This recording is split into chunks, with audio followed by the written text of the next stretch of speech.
வலதுசாரி தீவிரவாதத்தை தடுக்க வேண்டும். டெல்லி காங்கிரஸ் மாநாட்டில் வலியுறுத்தல். பொங்கல் பண்டிகைக்கு வேண்டிய அரிசி, வெல்லம், முந்திரி பருப்பு ஜனவரி 1ஆம் தேதி முதல் ரேஷன் கடைகள் மூலம் விநியோகம். தமிழ்நாட்டில் தனித்து போட்டியிட முடியுமா? ஆலோசனை நடத்த ராகுல் காந்தி சென்னை வருகை.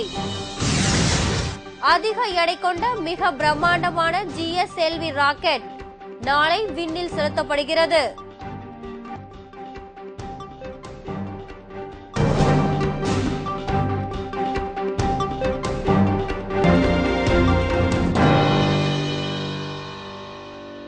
வணக்கம். விரிவான செய்திகள். வலதுசாரி தீவிரவாதம் குறித்து காங்கிரஸ் மாநாட்டில் தீவிரமாக ஆலோசிக்கப்படுகிறது. புதுடெல்லியில் இன்று காங்கிரஸ் கட்சியின் மாநாடு சோனியா காந்தி தலைமையில் நடைபெறுகிறது. பிரதமர் மன்மோகன் சிங் மற்றும் மத்திய அமைச்சர்கள், முன்னணி தலைவர்கள் இதில் கலந்து கொண்டுள்ளனர். இந்து தீவிரவாத அமைப்புகள் குறித்து அமெரிக்க தூதர் ரோமரிடம் பேசும்போது ராகுல் காந்தி கூறியிருந்ததை விக்கிலீக் இணையதளம் வெளியிட்டிருந்தது.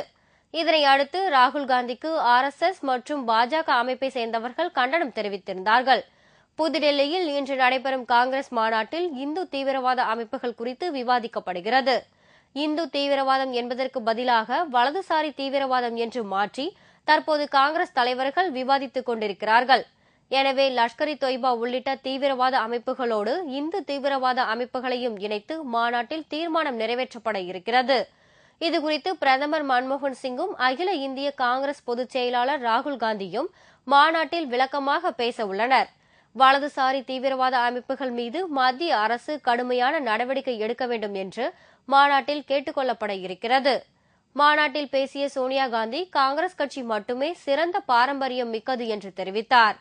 ஜவஹர்லால் நேரு, லால் பகதூர் சாஸ்திரி போன்ற தலைவர்களுக்கு அவர் புகழ் அஞ்சலி செலுத்தினார். காங்கிரஸ் கட்சி பல்வேறு சோதனைகளை எதிர்நோக்கி இருப்பதாகவும் இதில் அக்கட்சி வெற்றி பெறும் என்றும் அவர் நம்பிக்கை தெரிவித்தார். தமிழர் திருநாளாம் பொங்கல் திருநாளன்று பொங்கலிடுவதற்கு வேண்டிய பொருட்கள் அடங்கிய பை வரும் 1ஆம் தேதியிலிருந்து நியாய விலை கடைகள் மூலம் வழங்கப்பட இருக்கிறது. தமிழ்நாட்டில் 1,94,05,572 குடும்ப அட்டைதாரர்களுக்கு சர்க்கரை பொங்கல் செய்ய அரசு சார்பில் இலவசமாக பொருட்கள் வழங்கப்படுகின்றன. 1/2 கிலோ பச்சை அரிசி, 1/2 கிலோ வெல்லம், 100 கிராம் பாசிப்பருப்பு, 10 கிராம் முந்திரி பருப்பு, 5 கிராம் கிஸ்மிஸ் பழம், 5 கிராம் ஏலக்காய் ஆகியவை ஒரு பையில் போட்டு வழங்கப்படுகிறது. ஜனவரி 1ஆம் தேதி முதல் நியாய விலை கடைகள் மூலம் இந்த பொருட்கள் வழங்கப்பட இருக்கின்றன. தமிழ்நாட்டில் தனித்து போட்டியிட வாய்ப்பு உண்டா என்று ஆலோசிக்க அகில இந்திய காங்கிரஸ் பொதுச் செயலாளர் ராகுல் காந்தி சென்னை வருகிறார். பல்வேறு ஊழல் புகார்களில் சிக்கி தவித்து வரும் காங்கிரஸ் திமுக கூட்டணி இனியும் நீடிக்குமா என்ற கேள்வி எழுந்துள்ளது. சமீபத்தில் நடந்த பீகார் சட்டமன்ற தேர்தலில் காங்கிரஸ் கட்சி தனித்து போட்டியிட வேண்டும் என்று முடிவெடுத்தவர் ராகுல் காந்தி. அங்கு சோனியா காந்தியும் ராகுல் காந்தியும் தீவிர பிரச்சாரம் மேற்கொண்டார்கள். 243 தொகுதிகளை கொண்ட பீகாரில் காங்கிரஸ் கட்சி 4 இடத்தில் மட்டுமே வெற்றி பெற்றது. இந்த நிலையில் அடுத்த வாரம் ராகுல் காந்தி தமிழ்நாட்டிற்கு வருகிறார். இங்கு தனித்து போட்டியிட முடியுமா என்பது குறித்து அவர் ஆலோசனை நடத்துகிறார். அவர் சென்னைக்கு வந்தாலும் முதலமைச்சர் கருணாநிதியை சந்திக்கும் திட்டம் எதுவும் இல்லை என்று கூறப்படுகிறது. தமிழக சுற்றுப்பயணத்தை முடித்துக் கொண்டு ராகுல் காந்தி கேரளாவிற்கு செல்ல இருக்கிறார். அதிக எடை கொண்ட பிரம்மாண்டமான GSLV ராக்கெட் நாளை மாலை ஸ்ரீஹரிகோட்டாவில் இருந்து பறக்கவிடப்படுகிறது. இந்திய விண்வெளி ஆய்வு மையம் தகவல் தொடர்பு சேவைக்காக GSAT-5 பிரைம் என்ற அதிநவீன செயற்கைக்கோளை உருவாக்கியுள்ளது. 2310 கிலோ எடையுள்ள இந்த பிரம்மாண்ட செயற்கைக்கோளை விண்ணில் செலுத்துவதற்கான ஏற்பாடுகள் கடந்த வாரம் தொடங்கப்பட்டன. இந்த செயற்கைக்கோள் விண்ணில் ஏவுவதற்காக கடந்த 12ஆம் தேதி ஸ்ரீஹரிகோட்டாவிற்கு கொண்டுவரப்பட்டது. இந்த அதிக எடை கொண்ட செயற்கைக்கோளை சுமந்து செல்ல மிக பிரம்மாண்டமான அளவில் GSLV ராக்கெட் தயாரிக்கப்பட்டுள்ளது. இந்த ராக்கெட் நாளை மாலை 4 மணி அளவில் ஸ்ரீஹரிகோட்டாவின் ஏவுதளத்தில் இருந்து விண்ணில் ஏவப்படுகின்றது. GSAT-5 பிரைம் செயற்கைக்கோளில் 24 சாதாரண C பேண்ட் டிரான்ஸ்பாண்டர்கள், 12 விரிவாக்கப்பட்ட C பேண்ட் டிரான்ஸ்பாண்டர்கள் என மொத்தம் 36 டிரான்ஸ்பாண்டர்கள் என்ற விநியோக கருவிகள் பொருத்தப்பட்டு தகவல் தொடர்பு சேவைக்கு உதவும் வகையில் தயாரிக்கப்பட்டுள்ளது குறிப்பிடத்தக்கது. புதுடெல்லி உயர்நீதிமன்ற நீதிபதிக்கு 9 கோடி ரூபாய் கொடுத்ததாக நீரா ராடியாவுடன் ஏர் இந்தியா முன்னாள் தலைவர் பேசிய தொலைபேசி உரையாடல் பதிவுகள் வெளியானதை அடுத்து இந்த விவகாரத்தில் மேலும் பரபரப்பு கூடியுள்ளது. பல்வேறு நிறுவனங்களுக்கும் அரசியல் தலைவர்களுக்கும் இடையே இடைத்தரகராக செயல்பட்டு வந்த நீரா ராடியாவின் தொலைபேசி உரையாடல் பதிவுகள் தொடர்ந்து வெளியாகி வருகின்றன. 2G ஸ்பெக்ட்ரம் ஒதுக்கீடு விவகாரத்தில் ராசாவுடன் நீரா ராடியா பேசிய தொலைபேசி உரையாடல்கள் வெளியானதை அடுத்து மிகப்பெரிய ஊழல் நடந்திருப்பது உறுதி செய்யப்பட்டது. இதையடுத்து நீரா ராடியா பல்வேறு தரப்பினருடனும் பேசிய தொலைபேசி உரையாடல்கள் வெளியாகி வருகின்றன. அவற்றில் ஒரு பகுதியாக நீரா ராடியாவும் ஏர் இந்தியா நிறுவனத்தின் முன்னாள் தலைவர் சுனில் அரோரா பேசிய தொலைபேசி உரையாடல்கள் வெளியாகியுள்ளது. இதில் வழக்கு ஒன்றில் சாதகமான தீர்ப்பு வழங்குவதற்கு புதுடெல்லி உயர்நீதிமன்ற நீதிபதி விஜயேந்தர் ஜெயினுக்கு 9 கோடி ரூபாய் கொடுத்ததாக ராடியாவிடம் அரோரா கூறியுள்ளார். ரியல் எஸ்டேட் தொடர்பான வழக்கிற்காக இந்த லஞ்ச பணம் கொடுக்கப்பட்டதாகவும் அந்த உரையாடலில் சுனில் அரோரா தெரிவிக்கிறார். இதன் பின்னர் நீதிபதி விஜயேந்தர் சிங் பஞ்சாப் மாநில உயர்நீதிமன்றத்தில் நீதிபதியாக பின்னர் நியமிக்கப்பட்டது குறிப்பிடத்தக்கது. பெங்களூரைச் சேர்ந்த தொலைத்தொடர்பு நிறுவன பெண் ஊழியர் படுகொலை செய்யப்பட்ட வழக்கில் ஒருவர் கைது செய்யப்பட்டுள்ளார். பெங்களூரில் கடிப்பொறி உற்பத்தி செய்யும் டெல் நிறுவன ஊழியர் பாயல் சுரேகா அசாமைச் சேர்ந்த இந்த 29 வயது பெண் பெங்களூரில் அடுக்குமாடி குடியிருப்பில் வசித்து வந்தார். நேற்று இவரது கணவர் வெளியே சென்றுவிட்டு வந்து பார்த்தபோது கதவு உள்பக்கம் பூட்டப்பட்டு இருந்தது. மாற்று சாவியை வைத்து திறந்து உள்ளே சென்று பார்த்தபோது ரத்த வெள்ளத்தில் சுரேகா பிணமாக கிடந்தார். இதுகுறித்து போலீசார் வழக்கு பதிவு செய்து புலன் விசாரணை நடத்தினார்கள். இது தொடர்பாக பக்கத்து குடியிருப்பில் வசித்து வந்த அசாமைச் சேர்ந்த வாலிபர் ஒருவரை கைது செய்துள்ளனர். கள்ளக்காதல் தொடர்பாக கொலை நடந்ததா என்ற அடிப்படையிலும் அல்லது சுரேகாவை கணவரை கொலை செய்துவிட்டு நாடகமாடுகிறாரா என்ற கோணத்திலும் போலீசார் விசாரணையில் ஈடுபட்டுள்ளனர். கர்நாடகாவில் காங்கிரஸ் கட்சி ஒரு மூழ்கும் கப்பல் என்று அம்மாநில முதல்வர் எடியூரப்பா தெரிவித்துள்ளார். கர்நாடக மாநிலத்தில் மாவட்ட மற்றும் தாலுகா பஞ்சாயத்து தேர்தல் இம்மாத இறுதியில் நடைபெறவுள்ளது. இந்த தேர்தல் பிரச்சாரத்தில் அம்மாநில முதல்வர் எடியூரப்பா ஈடுபட்டு வருகிறார். அப்போது செய்தியாளர்களிடம் பேசிய எடியூரப்பா, வரும் ஜனவரி மாதம் சட்டமன்றம் கூட இருக்கிறது என்றும் அப்போது எதிர்க்கட்சிகள் நில ஊழல் விவகாரங்கள் குறித்து அங்கு விவாதிக்கலாம் என்றும் தெரிவித்தார். விவாதத்தின் போது தான் பதிலளிக்க தயாராக இருப்பதாகவும் அதை விடுத்து சட்டசபைக்கு வெளியில் காங்கிரஸ் கட்சியும் மதசார்பற்ற ஜனதாதள கட்சியும் தன் மீது சேற்றை வாரி பூசுகின்ற வேலையை செய்து வருவதாகவும் எடியூரப்பா குற்றம் சாட்டினார்.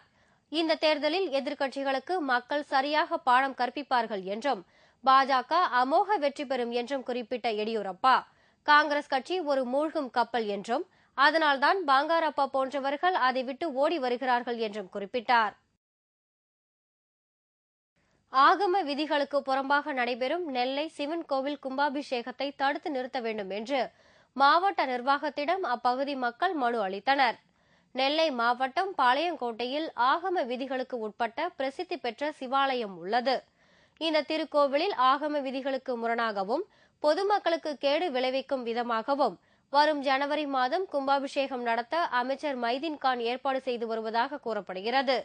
இந்த விவகாரத்தில் மாவட்ட நிர்வாகம் உடனடியாக தலையிட்டு கும்பாபிஷேகத்தை தடுத்து நிறுத்த வேண்டும் என்று மாவட்ட ஆட்சியரிடம் அப்பகுதி மக்கள் மனு அளித்தனர். கும்பாபிஷேக பணிகளில் பாதி கூட முடிவடையாத நிலையில் உள்ளது என்றும் கோவில் தெப்பக்குளம் சமூக விரோதிகளின் கூடாரமாக உள்ளது என்றும் மக்கள் தெரிவித்தனர். தெப்பக்குளத்தை சுத்தப்படுத்தவோ நீர் கொண்டு வரும் முயற்சியோ இதுவரை யாரும் செய்யவில்லை. இவை அனைத்தும் சரி செய்த பின்னரே கும்பாபிஷேகம் நடத்த வேண்டும் என்றும் அவர்கள் தெரிவித்தனர். சேலம் மாநாட்டிற்காக கடலூரில் விளம்பரம் செய்த தேமுதிகவினரை ஆளும் கூட்டணியை சேர்ந்தவர்கள் கடுமையாக தாக்கியதை அடுத்து தேமுதிகவை சேர்ந்த 6 பேர் மருத்துவமனையில் அனுமதிக்கப்பட்டுள்ளனர். கடலூர் மாவட்டம் மேல்பட்டாம்பாக்கத்தை அடுத்த PN பாளையத்தைச் சேர்ந்த தேமுதிக தொண்டர்கள் வரும் ஜனவரி மாதம் 9ஆம் தேதி சேலத்தில் நடைபெற உள்ள தேமுதிகவின் மாநில மாநாட்டிற்காக சுவர் விளம்பரம் செய்யும் பணியில் ஈடுபட்டிருந்தனர். இந்நிலையில் அதே பகுதியைச் சேர்ந்த ஆளும் கூட்டணி பிரமுகர்கள் சுவர் விளம்பரம் செய்வதை தடுத்துள்ளனர். ஆளும் கட்சியின் விளம்பரங்கள் 6 மாதங்கள் முன்பே எழுதப்படும் வேளையில் அரசியல் காழ்ப்புணர்ச்சி காரணமாக தேமுதிகவினர் விளம்பரம் செய்வதை அவர்கள் தடுத்துள்ளனர். அப்போது ஏற்பட்ட வாக்குவாதத்தில் ஆளும் கட்சியை சேர்ந்தவர்கள் தேமுதிக கிளை கழக செயலாளர் தேவநாதன் மற்றும் அவருடன் இருந்த 5 பேரையும் பயங்கர ஆயுதங்கள் கொண்டு தாக்கியுள்ளனர். இதனால் பலத்த காயமடைந்த தேமுதிகவினர் கடலூர் அரசு பொது மருத்துவமனையில் சிகிச்சை பெற்று வருகின்றனர். மருத்துவமனையில் உள்ளவர்களை தேமுதிக சார்பில் கடலூர் வடக்கு மாவட்ட செயலாளர் சிவக்கொழுந்து மற்றும் நிர்வாகிகள் சந்தித்து ஆறுதல் கூறினர். அப்போது இச்சம்பவத்திற்கு காவல்துறையினர் தக்க நடவடிக்கை எடுக்காத பட்சத்தில் போராட்டங்கள் நடத்தப்படும் என்றும் அறிவிக்கப்பட்டுள்ளது.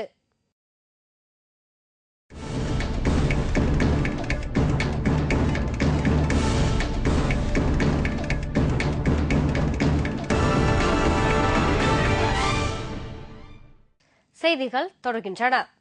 சீன பிரதமர் வென் ஜியாவோ பாகிஸ்தானில் அந்நாட்டு அதிபர் ஆசிப் அலி சர்தாரியை சந்தித்து பேசினார். இந்தியா வந்த சீன பிரதமர் 3 நாள் நிகழ்ச்சிகளை முடித்துக்கொண்டு பாகிஸ்தான் சென்றார். அங்கு அதிபர் சர்தாரியை சந்தித்து பேசிய பின் ராணுவ தளபதி கயானியையும் சந்தித்து பேசினார். இதேபோல் மற்ற தளபதிகளையும் சந்தித்து பேசியதுடன் அதிபர் சர்தாரி அளித்த விருந்து நிகழ்ச்சியிலும் ஜியாவோ கலந்து கொண்டார். இதனிடையே இந்தியாவின் 1600 கிலோமீட்டர் எல்லைப்பகுதியை சீனா ஆக்கிரமித்துக் கொண்டது பற்றி பரபரப்பான தகவல் வெளியாகியுள்ளது. இந்திய சீன எல்லைப்பகுதியில் சுமார் 1600 கிலோமீட்டர் எல்லைப்பகுதியை சீனா தன்னுடன் இணைத்துக் கொண்டுள்ளது. மேலும் காரகோரம் பகுதியில் நெடுஞ்சாலை அமைக்கும் பணியிலும் சீனா தீவிரமாக ஈடுபட்டுள்ளது. சீனாவில் உள்ள மிருக காட்சி சாலையில் பெண் ஒட்டக சிவிங்கி ஒன்று அரிதான முறையில் 2 குட்டிகளை ஈன்றுள்ளது.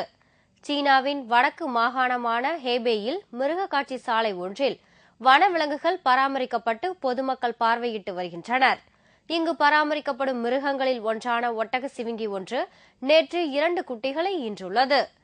பெய்பெய் என்று பெயரிடப்பட்டுள்ள இந்த ஒட்டக சிவிங்கி மிகவும் அரிதான வகையில் 1.5 மணி நேர இடைவெளியில் 2 குட்டிகளை ஈன்ற சம்பவம் அங்கு மகிழ்ச்சியை ஏற்படுத்தியுள்ளது.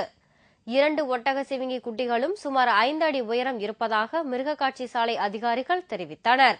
இதுவரை சீன மிருகக்காட்சி சாலையில் எந்த ஒரு மிருகமும் இரட்டை குட்டிகளை ஈன்றதில்லை என்ற நிலையில் இந்த இரட்டை ஒட்டக சிவிங்கியின் வரவு அங்கு மகிழ்ச்சியை ஏற்படுத்தியுள்ளது.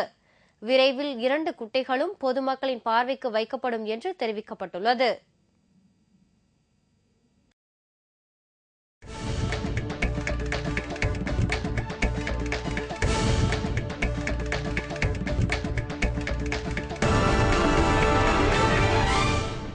உலகக்கோப்பை கிரிக்கெட் போட்டிக்கான இந்திய வீரர்களின் உத்தேச பட்டியலை மும்பையில் பிசிசிஐ நேற்று அறிவித்தது. அடுத்த வருடம் நடைபெறவுள்ள உலகக்கோப்பை கிரிக்கெட் போட்டியில் தோனி தலைமையிலான 30 பேர் கொண்ட உத்தேச இந்திய அணியை பிசிசிஐ அறிவித்துள்ளது. இதில் தோனி, வீரேந்திர சேவாக், சச்சின் டெண்டுல்கர், கௌதம் கம்பீர், விராட் கோஹ்லி, யுவராஜ் சிங், சுரேஷ் ரெய்னா, ஹர்பஜன் சிங், ஜாகிர் கான், அஸ்வின், மிஸ்ரா, ஸ்ரீசாந்த், முனா பட்டேல், இஷாந்த் சர்மா, வினய் குமார், முரளி விஜய், ரோஹித் சர்மா, ரவீந்தர் ஜடேஜா, அஜின்கயா ரஹானே, சௌரப் திவாரி, யூசப் பதான், பார்த்திவ் பட்டேல், ஆர் அஸ்வின், விருத்திமான் சாஹா, தினேஷ் கார்த்திக், ஷிகார் தாவான், அமித் மிஸ்ரா, பியூஷ் சாவ்லா, ஓஜா, பிரவீன்குமார் ஆகியோர் இடம்பெற்றுள்ளனர். மூத்த வீரர் டிராவிட் மற்றும் வேகப்பந்து வீச்சாளர் இர்ஃபான் பதான் ஆகியோர் இடம்பெறவில்லை என்பது குறிப்பிடத்தக்கது. மேலும் இந்த 30 பேரில் இருந்து 15 பேர் கொண்ட இந்திய அணி வீரர்களை ஜனவரி மாத இறுதியில் பிசிசிஐ அறிவிக்கும் என்றும் தெரிவிக்கப்பட்டுள்ளது. இத்துடன் செய்திகள் நிறைவடைந்தன. மீண்டும் தலைப்புச் செய்திகள் மாலை 6 மணிக்கு. உங்களது பிரச்சினைகளுக்கு உடனடி தீர்வு காண 30134600 என்ற கேப்டன் டிவியின் தொலைபேசி எண்ணை தொடர்பு கொள்ளுங்கள். வணக்கம்.